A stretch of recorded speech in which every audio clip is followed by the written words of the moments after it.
You're watching the Common Constitutionalist Weekend Video Podcast.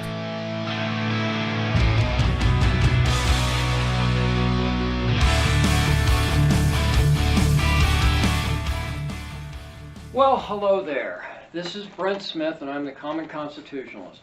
Welcome again to the Common Constitutionalist Weekend Video Podcast. Today, it's a fun topic. It's a topic we know all too well as people as right-wing wackos. Republicans propose surrender. It's what they do. And that's what I'll be discussing today on the weekend edition of the Common Constitutionalist Video Podcast right after this. Be right back.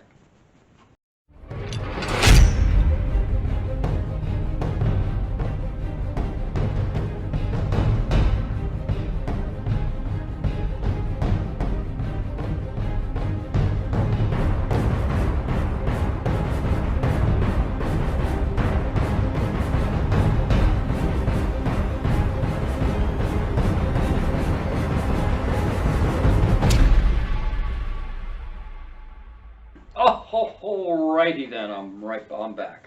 I'm going to do more like a read and react type of thing.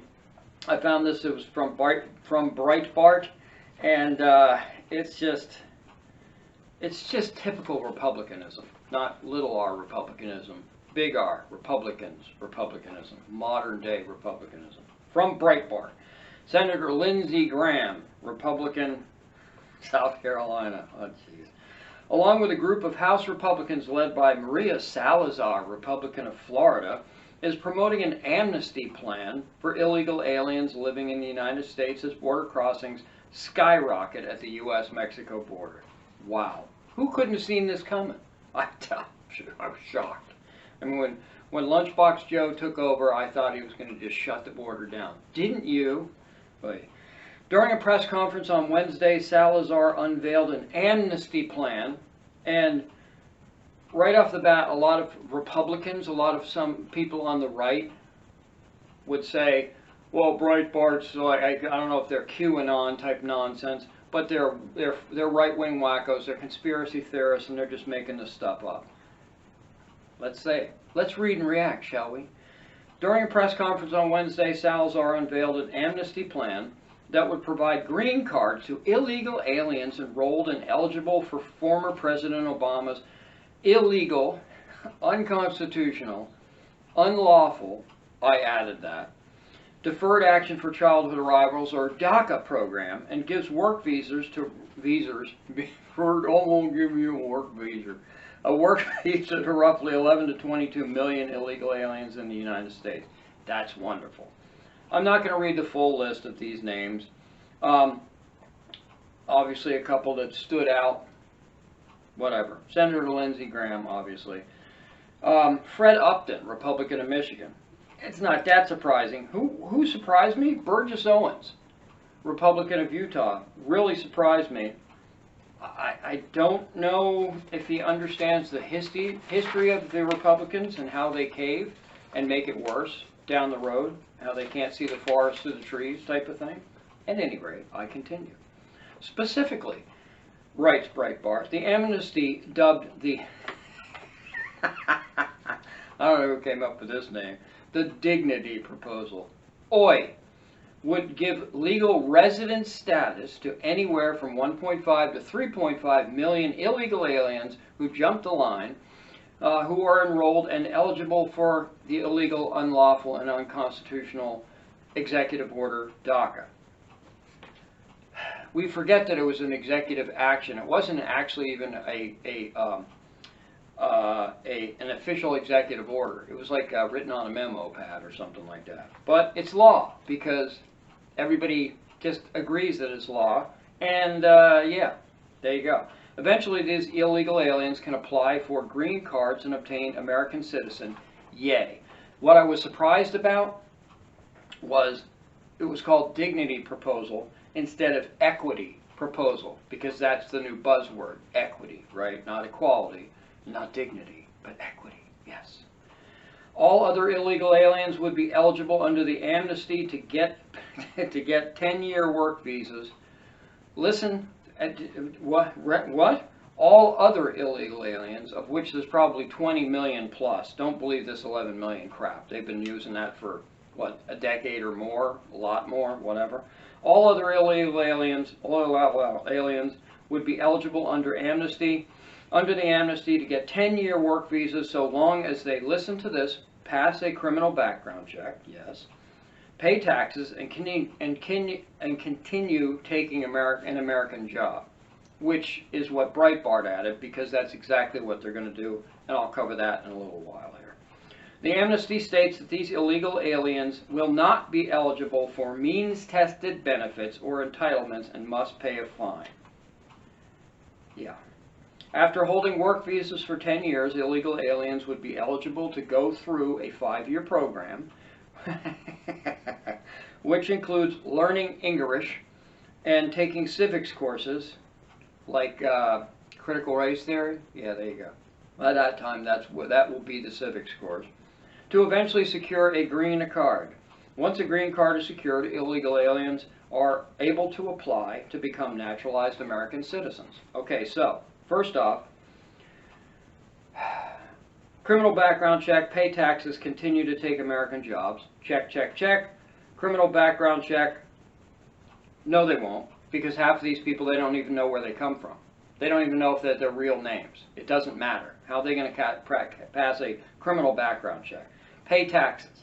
Really? They're not going to pay taxes.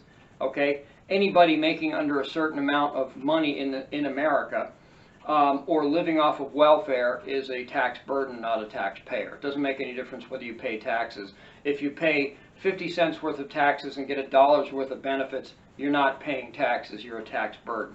See how this works? Let's see, will not be eligible for means-tested benefits or entitlements. Yes, they will. I'll get to that in a little bit. And must pay a fine. No, they won't. You just wait. None of this stuff's going to happen because, you know, who's going to check on it? Who's going to keep track of it? Is there going to be another governmental department to keep track of this nonsense? No, there won't. Or even if they will, they won't keep track of it. How are they going to keep track of these people? Okay. According to most, you know how the Republicans, Trump wanted to round up the illegals and get rid of them. How are you going to round them up? You can't find them. There you go. Okay. Can't have it both ways. Lindsey Graham. Now that Trump's out of office, he can revert back to who he really is. They came here as kids, quote unquote, Graham said of many illegal aliens. Okay, how's that our fault? How's that the United States of America's fault? That's your fault. That's the government's fault. It ain't our fault. Don't blame us and don't penalize us because they were dragged here as children. It's not our fault. Sorry. Quote, if you told them to go back to their country, they don't know what you're talking about. Well, again, I'm sorry, but that's not our fault. They were taken here, brought here under illegal false pretenses, and they need to go back and do it right like everyone else is trying, the legal immigrants are trying to do. This is just the most absurd thing. You've had people, this is still Lindsay Woolsey here, you've had people who have lived for decades here and have worked hard. How do you know that? You don't. It's just a blanket bullcrap political statement. Assimilated into the country. No, they haven't. Most of them live in their own little sections of the cities and whatnot, and they still speak Spanish or they still speak a foreign language, and they can't function in American society because they've never had to assimilate, because we don't make them assimilate. And that's why public schools have to speak 97 different languages, because they're not assimilating. Duh, okay? These politicians must think we're morons. And unfortunately, a lot of us out there are, or we just don't give it a second thought. We just don't think critically of this kind of stuff. And there's a place for them under our terms, okay? That's great. Okay. So, I went through the points. The 5-year program isn't going to exist. Learn English, that's not going to happen. Take civics courses. Who decides what civics courses? Are they going to learn the Constitution? No. Are they going to learn critical race theory? Yes. Are they going to learn that they're oppressed and we're white and so we're the oppressors? Yes. That's what they're going to learn, okay? Unbelievable. Salazar's amnesty also includes mandatory e-verify. No, it doesn't. Oh, excuse me. Yes, mandatory e-verify. Now listen to this. Funding for a, quote, full border infrastructure system, unquote, asylum reform, and increased interior immigration enforcement. What does that mean? If you get find an illegal immigrant, you can send them back? No, it does not. What does full border infrastructure system mean? It means nothing. It's political doublespeak gobbledygook that doesn't mean anything. It doesn't mean build the wall. It doesn't mean reject illegals as they come across the border. It doesn't mean fill the holes in the wall that Trump was intending to do, and now all the hardware and the fencing and the wall construction material are all sitting there as the illegal aliens bound over them to get into America. It's just insanity. Okay. Also slipped in the amnesty are provisions that would bring, listen to this nonsense, are provisions, those of you who have lost their jobs due to the COVID nonsense and the cutbacks and shutdowns and everything, also slipped into the amnesty are provisions that would bring foreign visa workers to the U.S. to work on farms and take jobs in seasonal occupations. That's terrific.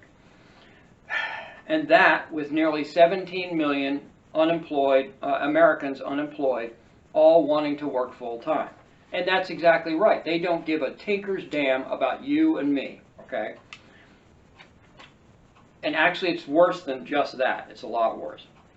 Don't take my word for it, okay? You can take into account the currently unemployed, okay? See, what you have to do is they just take a number like currently unemployed, which is 10 point something million, okay? Those are the ones that are currently unemployed looking for a job. They don't take into account the chronically unemployed.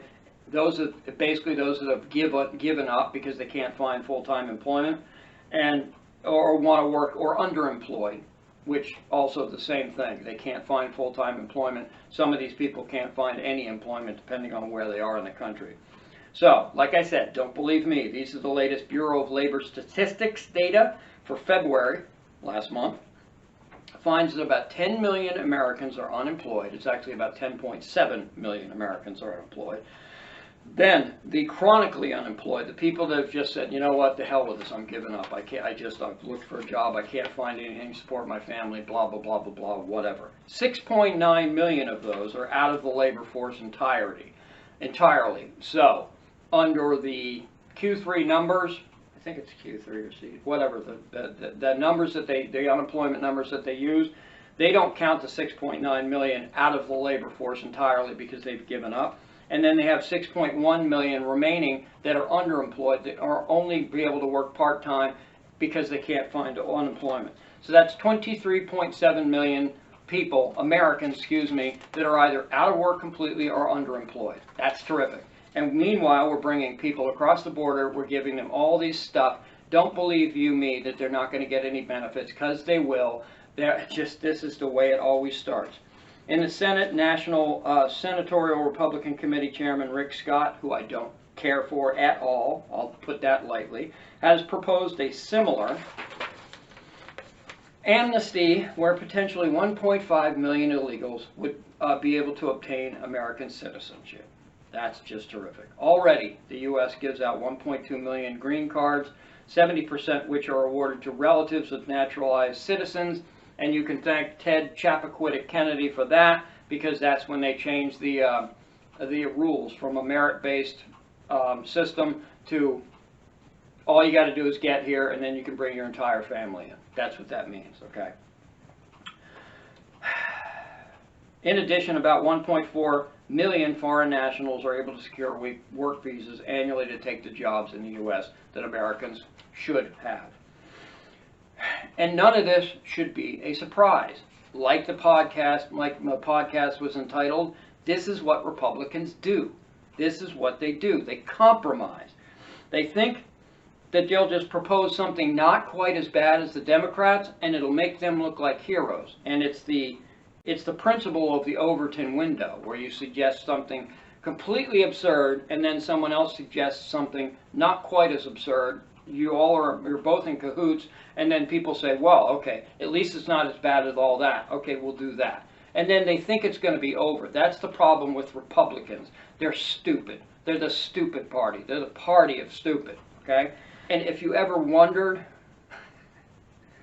who the people that we work so hard to get elected and send to Washington, who are, if you ever wonder who they're working for, wonder no more, because it isn't you and I. It's not the taxpayers that are fitting the bill. It's not the people that work hard to get them elected and to send them to Washington. No, it's not. It's this. And the reason why it's this is because Republicans just compromise. That's what they do. It's all they know how to do because they're spineless. They'll refuse. There's, you know, the hill to die on type of thing, pick your battle. This is in a very important battle, particularly in this period of time, because Americans are woefully out of work, and we're bringing in illegal aliens and work visa people from overseas, and we're just giving them green cards, and the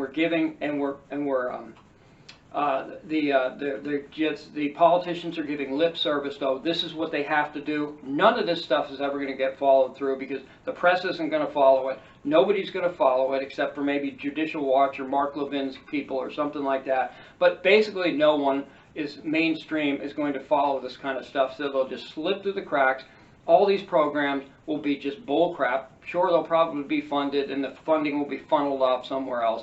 This is just nonsense. And I don't know. I don't even know what to suggest to do, because the Republicans are just, you know what I suggest we do? This is to Donald Trump, President Trump. You really do need to start a Patriot Party or something. Well, it's going to fracture the Republicans, get the Democrats elected. Who's in charge now? The Democrats, okay? We have a fractured party now because people like us, constitutional conservatives, real conservatives, people who love America, people who want to preserve this country, see that the Republicans are on Democrats may be on a rocket ship to socialism, communism, whatever, but the Republicans are on a bullet train. Sure, it doesn't go fast as a rocket, but it's still going to get to the same destination. It's just absurd. And these Republicans are either too stupid or they're evil enough to know that this is what's going to happen.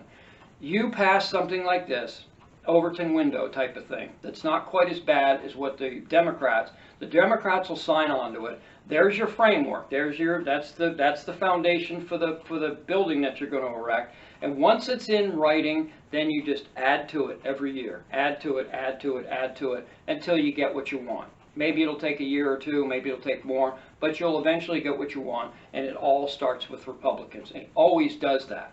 They either think they're doing well, or they think they're just not quite, though people will go along because they're not as bad as the Democrats. I'm sorry, but I hope enough people are watching this, listening to others say the same thing. This stuff's got to go. These people have to go. I mean, they're completely useless. They're not fighting for us. They're supposed to be fighting for us. They're supposed to be fighting for American sovereignty, and they're doing neither. It's a happy day. And I have to do this thing inside because it's the first day of spring, I think, and it's freezing outside. Welcome to New England. Okay, that's all I've got. My name's Brent Smith. I'm the Common Constitutionalist. Don't forget to like. Don't forget to share. Don't forget to comment. Don't forget to subscribe. Thank you very much for watching all the way to the end. Hat tip Rich Eisen. See ya.